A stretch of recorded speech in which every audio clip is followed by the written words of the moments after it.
There's been a lot of talk in recent months about us being past peak woke in Western culture, and I do wonder if that trend is spreading into feminism now too. It's been clear in my lifetime that feminism graduated from a bolshy aggressive intellectualism symbolised by a Germaine Greer type, say, to a sort of counterpole of a Patrick Bateman stockbroker, narcissistic and self-centred. Now, we saw the archetype of this arrogant, better than men in every single way archetype everywhere, from Hollywood to our offices. In fact, I remember in an office I worked in, there was a girl who had a sticker that said, "I'm a woman, what's your superpower?" Yet this self-aggrandizing hyper-feminism seems to have crashed back down to earth, both literally and metaphorically, after Katy Perry's all-women crewed spaceflight. Now, as you've probably heard by now, they didn't really go into space at all. They just went quite high and then dropped back down.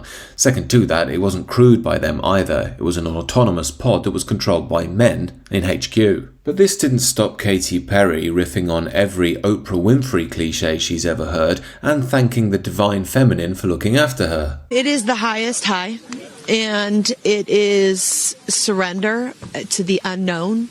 Trust. What you're doing is you're like really finding the love for yourself, because you got to trust in yourself on this journey, and then you're feeling the love when you come down, for sure, and you're feeling that strength. So I feel really connected to that strong divine feminine right now. So essentially, for this flight happening, she's thanking the divine feminine, which in her own words is basically just herself. Not the absolute ingenuity of the men who came up with these rockets and the impossibility they must have overcome to make it a reality. Not the men in HQ who made sure she was safe throughout the flight. Not Jeff Bezos, whose company it was and put all this together so Katy Perry, his would-be wife, and a bunch of other women could go and have a glorified hen party on the edge of space. And remember, this whole thing is one big marketing exercise anyway, so Katy Perry et al. Can look stunning and brave, while Jeff Bezos gets lots of free marketing for his rocket tourism company.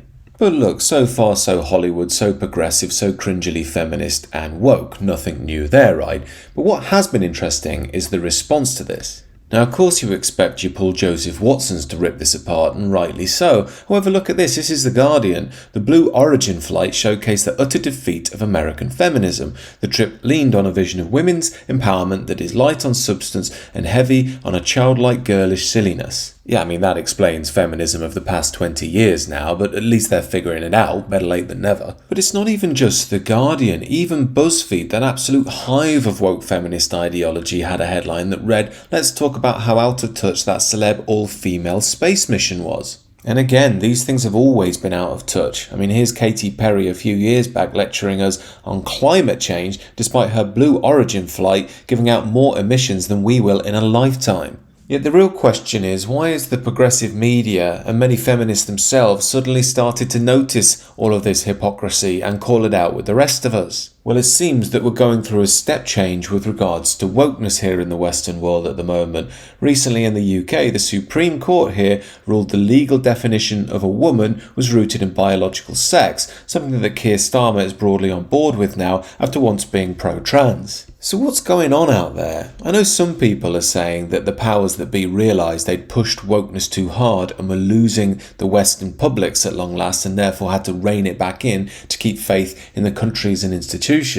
And then there are theories that the monster of wokeness got so big and gargantuan enough people realised it was a total mess and decided to slay it. But whatever's going on, I don't think this is a sign that everything's going to turn magically back to normal. In fact, I think that's impossible. While I can respect feminists like J.K. Rowling's push against the woke trans madness in order to protect the sanctity of female identity while she was being sold down the river by the people she gave million-dollar careers to, by the way, Rowling herself is just another iteration of the Germaine Greer bolshy feminism. This isn't going to be a return to normality. The powers that be simply know that most people, by and large, will accept this. So if we're to put it all together, it would seem that the Liberal regime realised that they were going too far with woke and hemorrhaging votes to the right, the trad right especially, So in essence, they took power away from the crazed third-wave feminists and gave it back to the second-wave feminists. On the flip side, they inculcated MAGA into the liberal regime by harking back to a 90s libertarianism. This second move was certainly the most cunning and tactful because they took with them lots of trad nationalistic Christian-leaning people, exactly the sort of people who, if they were unified, could stand up to globalist liberalism. Instead, the system has made them think that they've won and then sneaked globalist liberalism in through the back door once more. So while the battle against woke has been won, or at least conceded, the war of traditionalism versus liberalism is only just beginning. Now, I do believe that reawakening the tradition lies in spiritual rebirth and transformation of ourselves first. If you're interested in that, do check out my new YouTube channel on that, Tradition and Transformation. If you want exclusive content and to connect with me, do join the Substack, which is also linked down below. Other than that, do let me know your thoughts in the comments and do consider subscribing to the channel.